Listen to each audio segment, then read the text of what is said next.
Hello, hello, and welcome to Fempreneur True Confessions. I'm Angelique with Lady Powerhouse Solutions, and today I am here with Amy Harrill. Amy, did I say your name right? You sure did. Okay, good, good, good, good.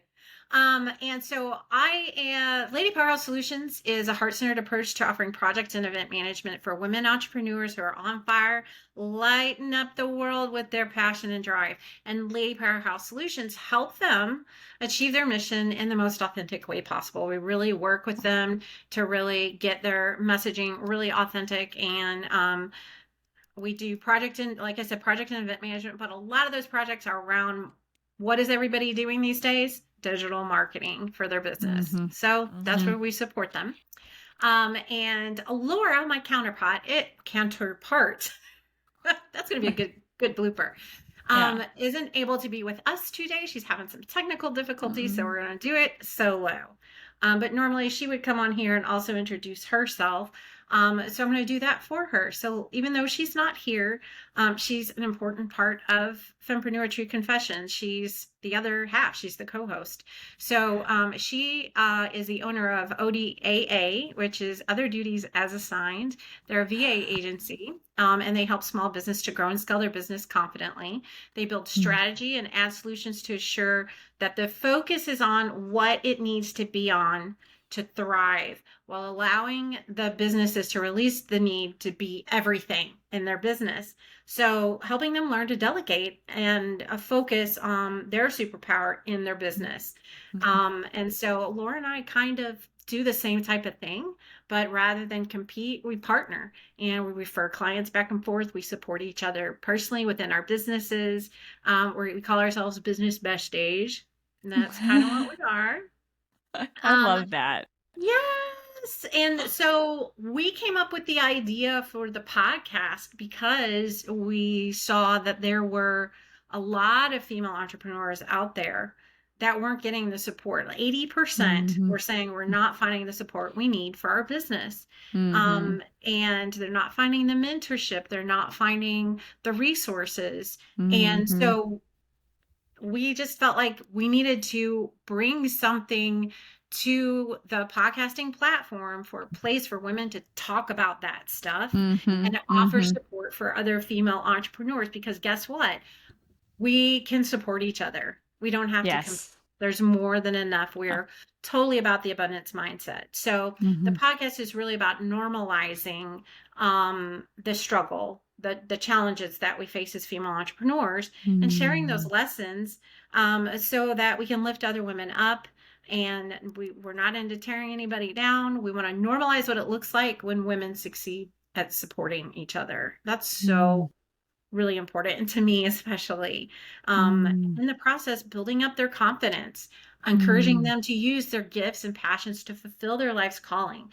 And ultimately, we're going to build and maintain and grow a sisterhood that believes in this abundance mindset, sharing Mhm. those challenges and helping each other rise to our highest potential. Beautiful. That is And beautiful. Amy here is she's in alignment with that and she's done it and she's going to share her story with us today. So Amy, I'm going to do a little quick intro on you, girl. So Amy believes systems run businesses. High five, high five. Ching And ching.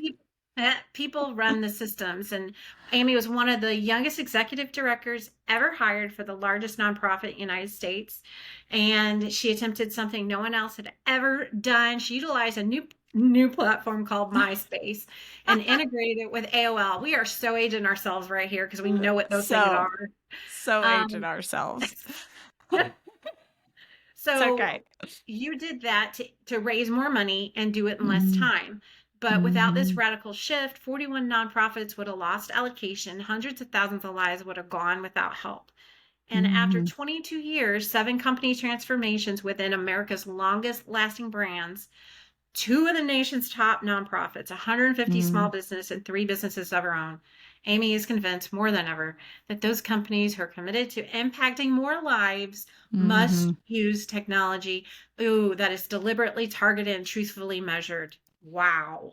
Yes. Wow. Yes. Yes. I believe So, that in my very core.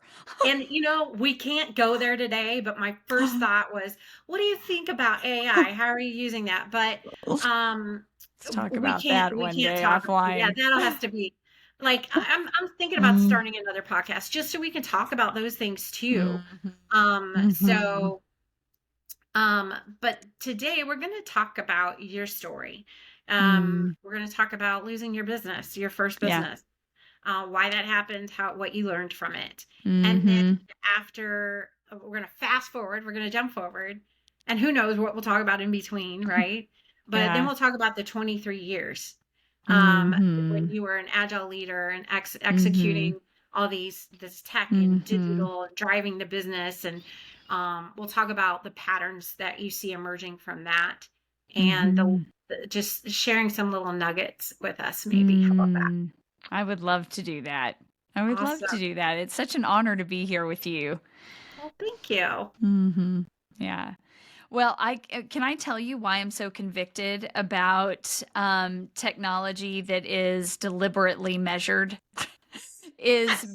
I'm going to tell you why, because I was so lazy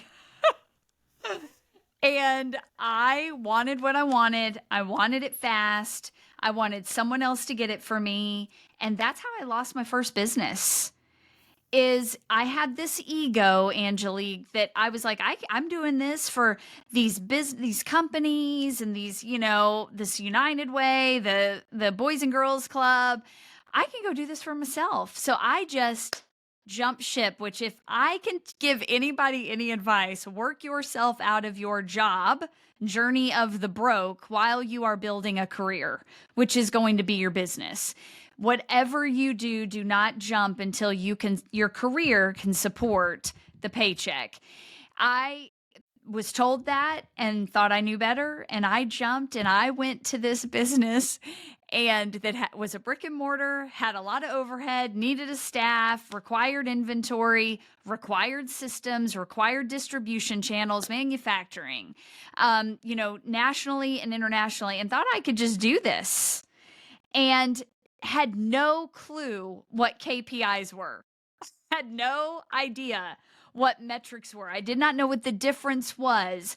I did not understand margin. I did not understand the very measurements of the path. And that's how I lost my first business. And then I thought, oh, the things I don't want to do, someone else can do them. And then I can just sit back and get the money. And it just doesn't. This sounds so foolish because it was, Yeah. right? I'm 45 today. I was in my late 20s then. And man, I learned a really, really hard lesson there. Yeah. Yeah.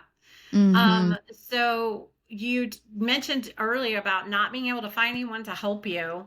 Yeah. Um, and then people started asking you for help, right? Yeah. So it was interesting because I failed. And I was like, at the time, I did not know what I know today. I did not even know what I didn't know. I didn't know what to ask.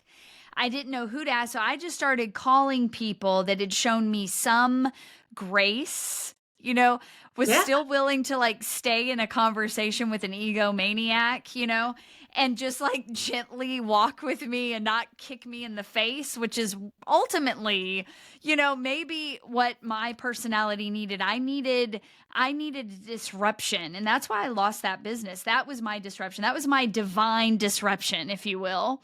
Oh, I Was like. okay, right? I'm going to yank this out from underneath you so that you can learn what not to do ever again. So in that loss, in that grieving, in that valley, if you will, I found some light givers, right, that came to me and said, we will show you what happened. So one by one, these people with, much, much older than me, most of them long runways of success, set me down and showed me the numbers that mattered, showed me what technology does and what it doesn't do, helped me understand what testing was, that failure wasn't final, that actually the faster you fail, the quicker you learn what works and what doesn't work, Yeah, it's right? just feedback. Yes, it is just feedback. And so, and that feedback loop must stay consistent, or we Active. will, yeah, or Yes. we will lose. We will lose everything. And so understanding those key things, man, helped me also ask myself, why didn't I see this before? It forced me to turn inward and start looking at my motivations, looking at what has impacted me over my lifetime that got me to that point of ego driven decisions and not other driven decisions. So that was huge. And so once I had some new input and feedback, I went to testing because now I wasn't afraid of the failure. I got back into the corporate game. Somehow I always was hired for jobs I really wasn't qualified to do, but I was so hungry to learn. Even though I had this egomaniac, I was also desperately terrified to let people down, right? So that kept me on a short leash. It can be a bad thing and a good thing, when you don't want to let people down. It's a tension for sure. So, long story short, it was in that learning I started taking jobs where I could test what I wanted to learn. And that's what helped me create the integration of technology and learning and measurements that I know today, and see the intersection of human strength and human dynamics with married with those systems of technology to drive our most desired outcomes. And it was interesting because I could not find someone that could teach me all of that in one thing. So I was a pioneer in that way, that I grabbed all of this learning and organized it, tested it, and then started to share it and put it down in these very expensive companies. If we failed, there would be a lot of money lost, and lives lost and jobs lost. So I was confident in my learning. I was confident in the people that had taught me. So that helped me forge confidence in the system and pass it on to other people. So then people started saying, hey, you shared with my assistant this one tip, and we had to unplug our phone. So we need to know more about how to make these things happen, right? And so I was like, oh, well, I don't know. I don't know what that is. Well, that's what we call a consultant, or I'm not a coach. I don't have any special certifications there, so I don't go there. But I really just share with people what not to do from my own What Not to Do book. That's so much of what business and learning business is Mm-hmm. about, learning what not to do. Correct. Because we all have our idea of what we should be doing until we figure out, Mm-hmm. oh, I shouldn't be doing that. And Yes. every business is different, depends on where you are, what niche you're in, who you're serving. I mean, just so many factors, Mm-hmm. to consider. Yes. There are But so many.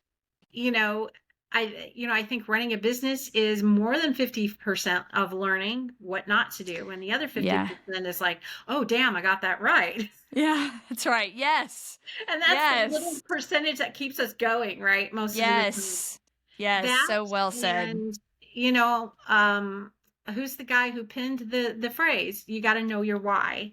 And you got to Mm. really Mhm. have a why. Like, why are Yeah. you doing this? Because it Yeah, can't for just be sure. about money. Yep, that's right. It will not sustain you. That drive for more money, there'll never be enough. There will never be enough. I mean, I had to learn. I made more money from my failures than from my wins, because I could become better and make something better. And that's what people pay you for. They Right. pay you for the better, and they pay you for um, the opportunity to drive down their own risk. So I If want you, you to yeah. repeat that for the people in the back that missed it a little louder now, Yes, yes. that your failures are what made you the money. Yeah, that's right. I mean, I can literally track it.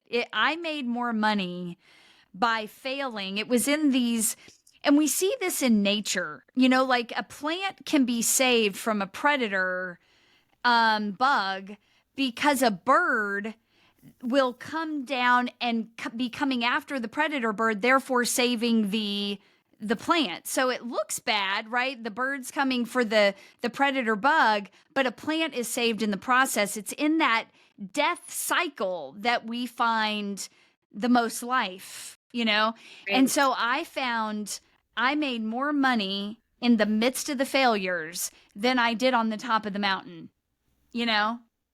That's awesome. Yeah. That's powerful. We're gonna use that video clip because Yeah. that's that's freaking amazing.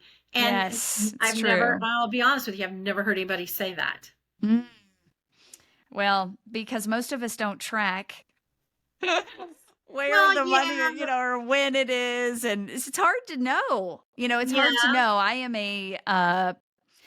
am a massive please just try. So you can't have a lot of stuff going on if you expect to track the loss. You've got to know where the losses are so you don't do that again, and you have to know what to duplicate, you know?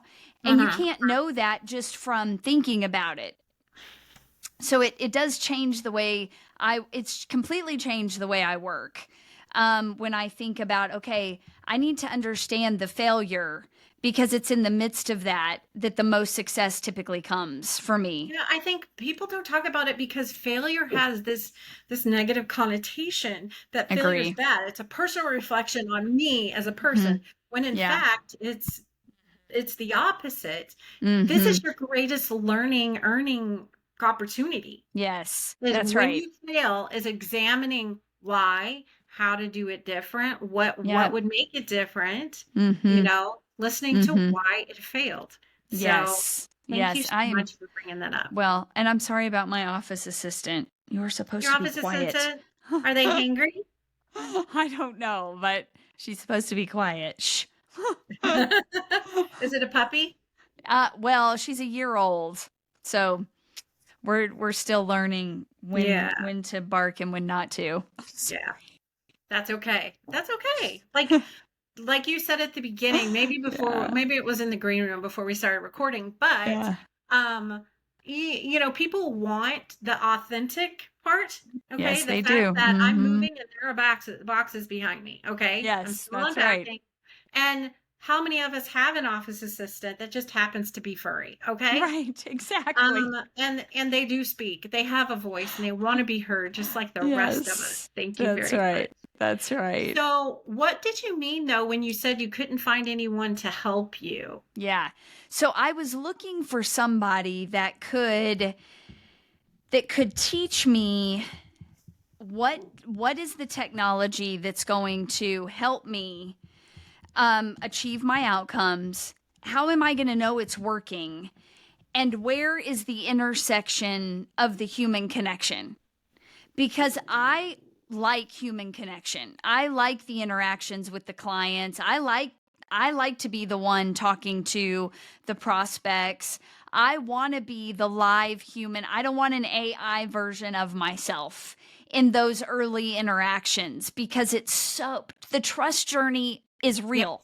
It Yes. is real, especially when you're dealing with other humans on the other side of the world and they're like trying to figure out it. People ask me all the time, is this a real background? Yes, it is. And then I'll get comments, Angelique, that say, wow, you actually look like your picture. I'm like, thank God I look like my picture. You know what I mean? Because I don't want them to, because it's in those little things that they lose trust. So 87% of people say, if it's too overproduced, I won't listen to you, or I won't read it, or I won't engage with it. So I've just always tried to say, what is it? How High number. it's very high. It's very, very high. That's why I tell people I like that you use Canva. Do not use it in the early stages with people that don't know you. You know what I mean? Like keep it as real and as authentic, but also high value. It's the value that matters, Yes. not the fluff and the pretty, you know? Hmm. So I couldn't find someone to teach me all of that. So I just had to set out to figure it out. And then I became that person that could pass it on, And now, I mean, that was 15 years ago. Now there's brilliant people on the scene that I kind of came up with that are, influencers, these big names, big platforms, lots of followers, and they're teaching it. And I love that. I love that we've got more voices in the marketplace so people can fail fast and win fast. Yes. Mm-hmm. And I've had people in the past comment, like, it's like you're not afraid to try anything. And I don't know why that is. Mm-hmm. The best I can say is that I grew up as an only child, and there wasn't anyone else to be an example Mm-hmm. for me other than my mom. My mom was my Mm-hmm. best friend. Wow. Um, I had three older brothers that were like 15 when I was born. So by the time I had any real memory, they were out of Mm. the picture. So I was basically an only child, and I just had to figure shit out on my own. I Yeah. had to entertain myself. And so what Yes. I learned was that if I messed up, nobody died.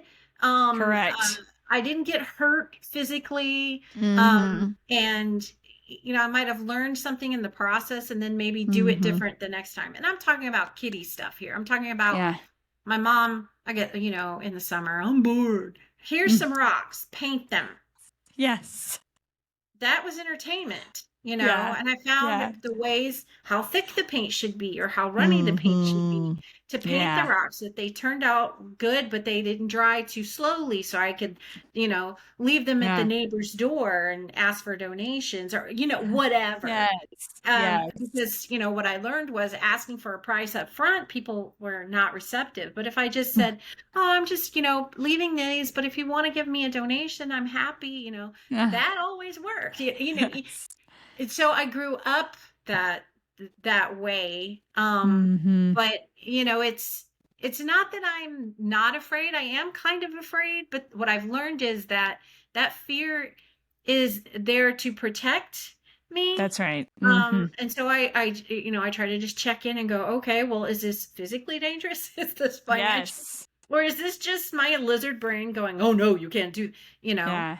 Yes. Um, Yes. so I Well, and love, yeah, and I would say that I think one of the positive contributions to my work as an entrepreneur, even as a mother, and I would even go on to just say a basic human, is growing up with a sister that had special needs, that came suddenly. She had a traumatic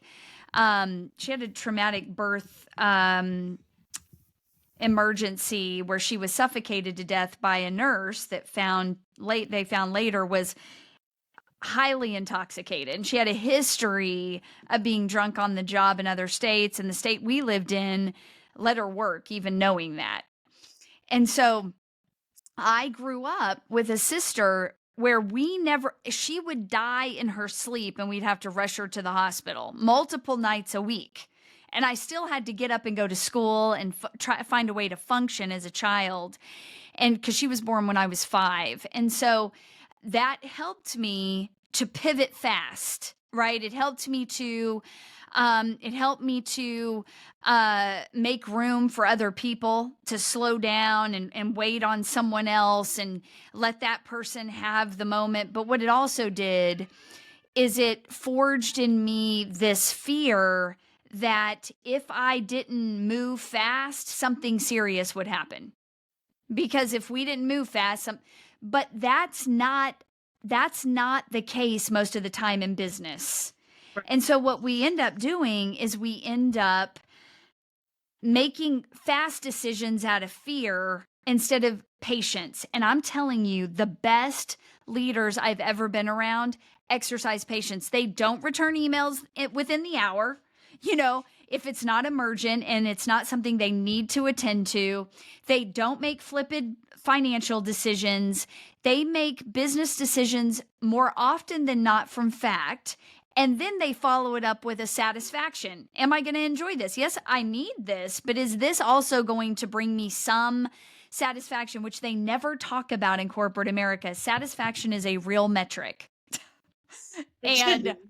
yeah, it is a real metric, especially when you are a female entrepreneur. Because if we check that satisfaction at the door, we are always going to be striving.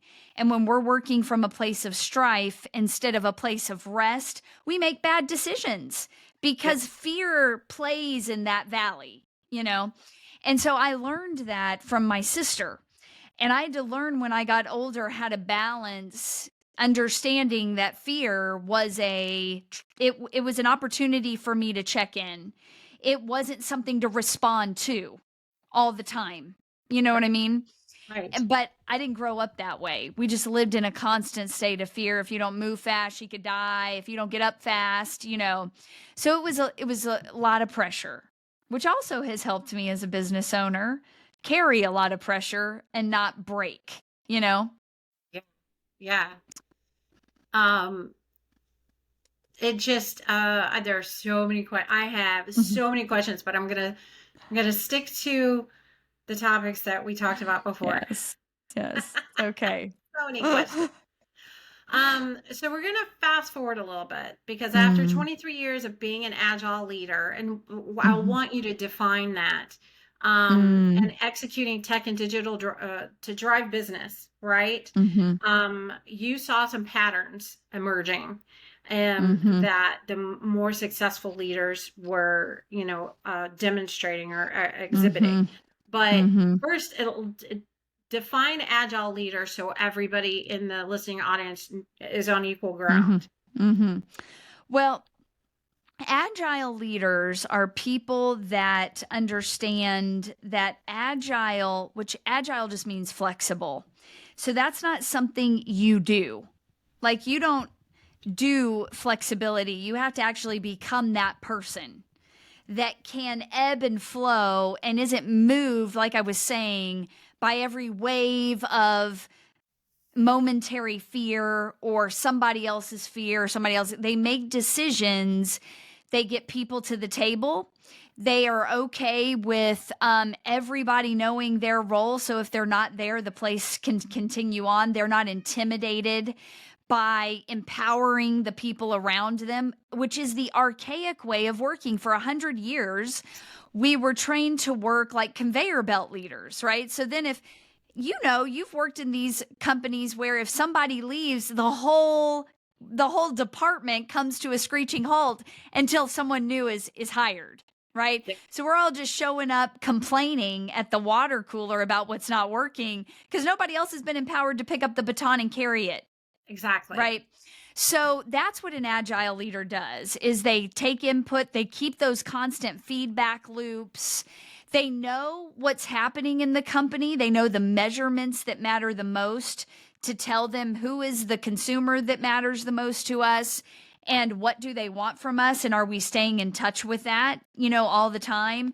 And are we hiring dynamic people to reach that people group, not just someone filling a chair because the place is going to shut down if we don't. Yeah. So that's really agile leadership. Okay. All right. Cool. Thank you. Thank You're you. welcome. So then let's talk about those patterns that you saw emerging in Hmm. those successful business leaders. Yeah. Well, they were incredibly patient. Like I had said, they were patient.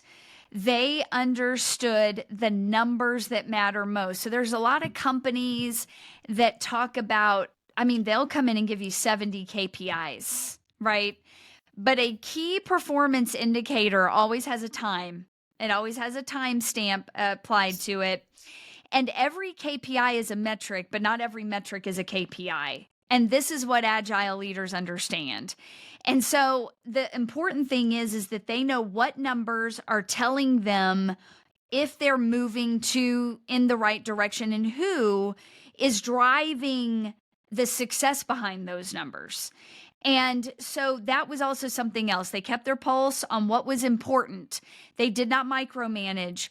There was not a culture of fear that was led by control, but there was a culture of freedom where accountability was at the forefront.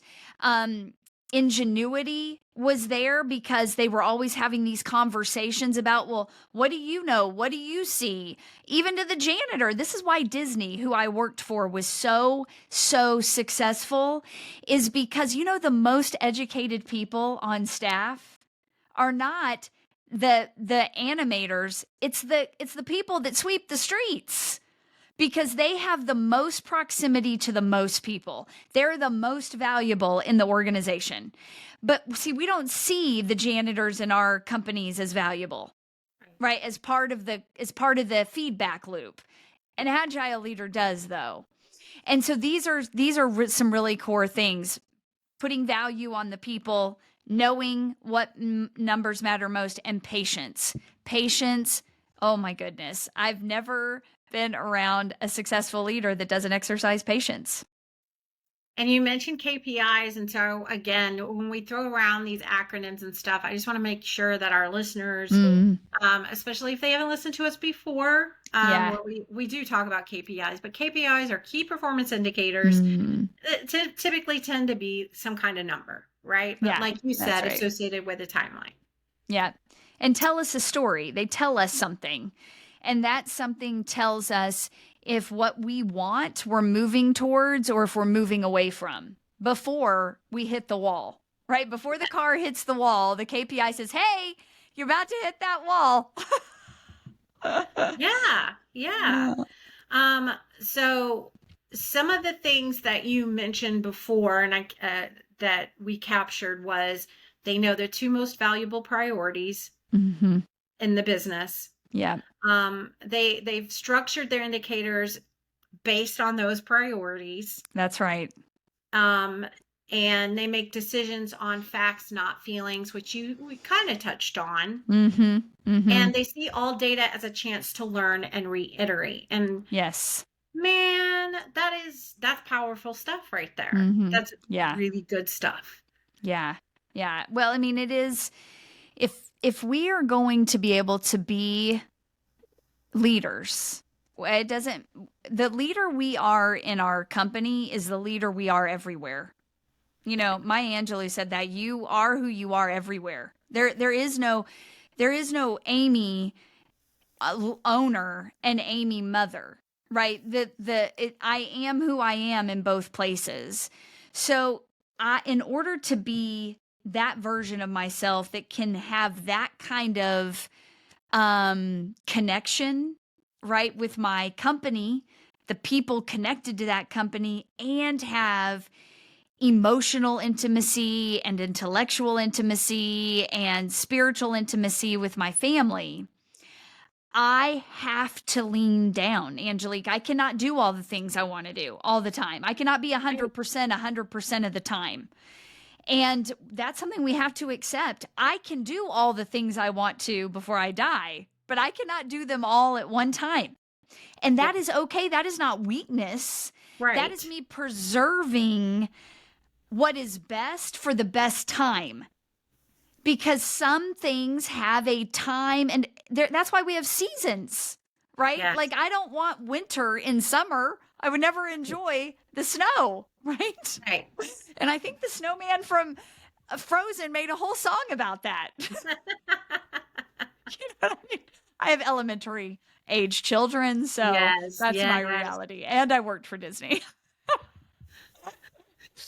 Oh, That's awesome. Well, I know that what you're offering a free consult, free yes. 1 hour consult for our listeners, but Yeah. I want you to talk a little bit more about what you do so they know what they'll be getting.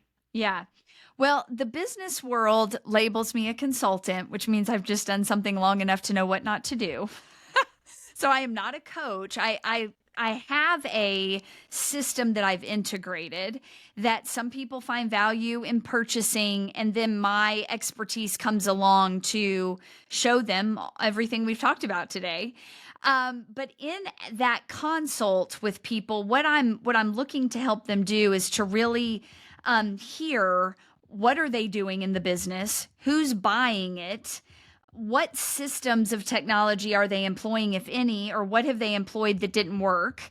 And then I want to be able to help them fine tune the process to get that outcome with numbers, with technology, and with the human dynamics that they're wanting to integrate so that they can have some time freedom. Like who leaves their job, their 9 to 5, really it's more like 7 to 7, who leaves that job to then work from 7 to 11?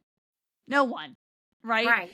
But we have to work, but there is a better way for us to work. We can work better for sure. Yeah. Okay. Yeah. Awesome. That's fantastic. So we'll drop the link for that in the show notes. And our announcements for this week is just be sure you're signed up. You're on our email list. We send out weekly sneak peek newsletters and Mm. monthly recaps for past guests. And those are packed full of valuable offers and freebies and lead magnets and all kinds of wonderfulness, Mhm. yumminess, like I like to Mhm. call it that. So thank you again so much for being with us today, Amy, or with me, on Fempreneur True Confessions. And we barely scratched the surface, girl. We need to have you back.